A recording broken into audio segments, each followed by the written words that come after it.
English പഠിക്കുക എന്നുള്ളത് നമുക്കെല്ലാം നല്ല താല്പര്യമുള്ള വിഷയമാണല്ലേ. നിരന്തരമായിട്ടുള്ള വായനയിലൂടെ നമുക്ക് ഇംഗ്ലീഷ് പഠിക്കാൻ പറ്റും എന്നുള്ളതാണ് യാഥാർത്ഥ്യം. അത് മുഖേന നമുക്ക് ഒത്തിരി പുതിയ പുതിയ വാക്കുകൾ നിരന്തരം ലഭിക്കും എന്നുള്ളതാണ്. വായനയിലൂടെ നമുക്ക് ഇംഗ്ലീഷ് ഒന്ന് പരീക്ഷിച്ചാലോ? എൻ്റെ സുഹൃത്തുക്കളും എൻ്റെ കൂടെ വായിക്കാൻ ശ്രമിക്കുക. അതിനുവേണ്ടി ഞാനിവിടെ ഡോക്ടർ മാർട്ടിൻ ലൂതർ കിങ്ങിൻ്റെ പ്രഭാഷണം ഒന്ന് വായിക്കാൻ പോവുകയാണ്. അപ്പോൾ നമുക്ക് നോക്കാം അല്ലേ.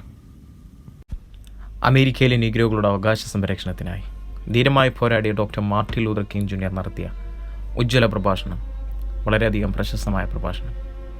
I have a dream. 5 score years ago, a great American, in whose symbolic shadow we stand today, signed the Emancipation Proclamation. This momentous degree came as a great big light of hope to millions of Negro slaves who had a base in the flames of withering injustice. It came as a joyous daybreak during the long night of their captivity. But 100 years later, the Negro still is not free.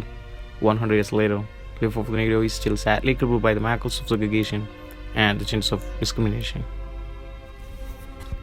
100 years later, the Negro lives on a lonely land of poverty in the midst of vast ocean of material prosperity. 100 years later, the Negro is still languished in the corners of American society and finds himself in exile in his own land. And so we come here today to dramatize the shameful condition. In essence, we have come to nation's capital to catch check. When the architects of Republic rocked the magnificent voice of the Constitution and the Declaration of Independence, there were a sunny promissory note which every American must fulfill.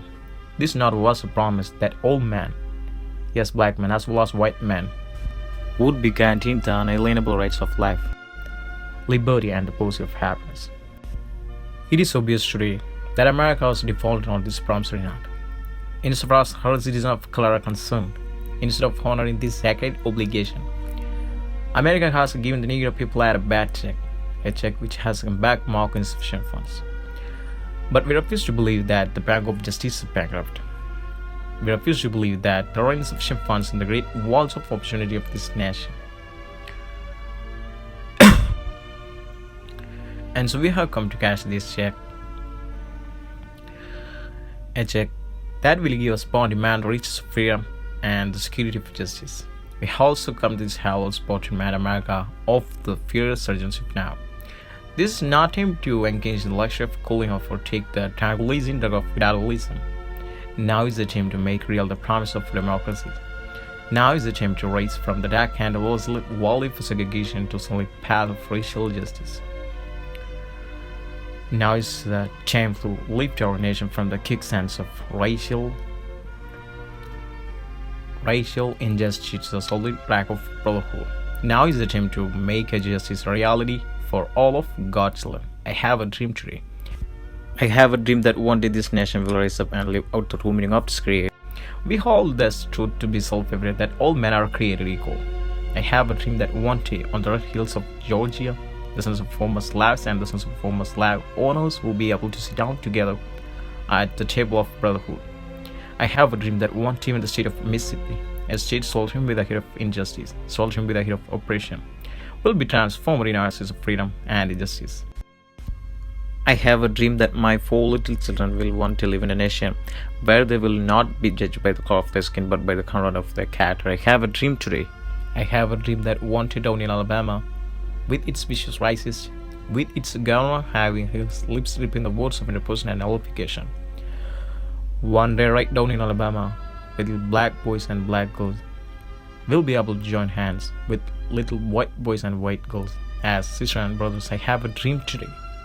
I have a dream that one day every valley shall be exalted, and every hill and mountain shall be made low. The rough places will be made plain, and the crooked places will be made straight, and the glory of the Lord shall be revealed, and all flesh shall see together. This is our hope. This is the faith that I will go back to soak with. With this faith, we will be able to knit off the morning of this parastorm of hope. With this faith, we will be able to transform the tangled discords of our nation into a beautiful symphony of brotherhood.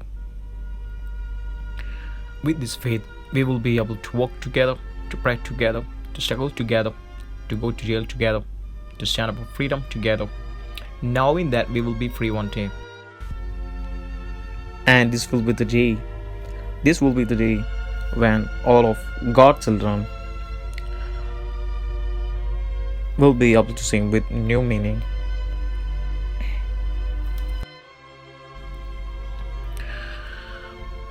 My country is of the sweet land of liberty, of the amazing land, where's my father's dead, land of brilliant pride, from every mountain set let freedom ring.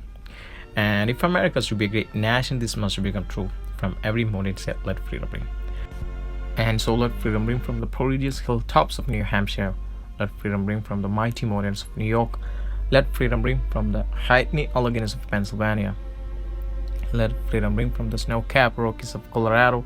Let freedom ring from the coastal slopes of California. But not only that, let freedom ring from Stone Mountain of Georgia. Let freedom ring from Lookout Mountain of Tennessee. Let freedom ring from every hill and molehill of Mississippi. From every mountain hill, let freedom ring. And when this happens, when we allow freedom to ring, when we let it ring from every village and every hamlet, from every state and every city, we will be able to speed up that day when all of God's children, black man and white man, Jews and Gentiles, Protestants, Catholics, will be able to join hands, sing the words of the old Negro spiritual, free at last, free at last. Thank God Almighty, we are free at last.